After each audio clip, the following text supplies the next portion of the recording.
Hey, Professor Breck Eisen here, and in this tutorial, we're going to look at some of the more common brush settings that you're going to work with on this project. So here I've got my lazy brushes brought in, and I'm selecting just this tree brush that looks like this. Very common brush to use for one of these projects. So let's look at some of these brush settings that are going beyond the brush settings that we have up here that we're normally used to looking at. So we can see the more advanced settings by going to Window and Brush Settings to make sure that we have access to them. I'm just going to pin this up here to this top right there so I can always have it with me and not worry about my real estate.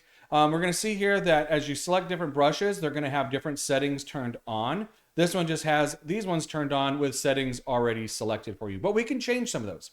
Under the brush tip shape, we're going to find some of the same settings before, but now we can work on the angle of our brush, so we can change how that looks. But more importantly, down here, the spacing, and the spacing will work in the this way X direction. So if we want to have more spacing or less spacing as we bring in these trees, we can.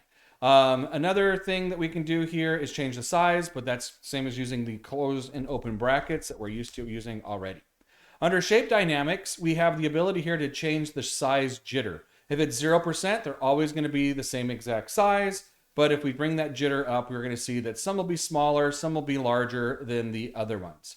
Underneath here, you can also change the angle. Might not work for these trees, but other ones that will work, and that's a common one to work with. Scattering will also work, and scattering will work in a both X and Y direction, as you can see right here. But if you turn off this little box right here, it'll only go into the Y direction, so up and down. And so that's kind of the opposite or the other direction of the spacing. So if you want to have control over just the X or just the Y direction, you can do it there. Count will give you more or less of the instances that are there, and count jitter will change like more or less over time. So it'll kind of give you that jitter.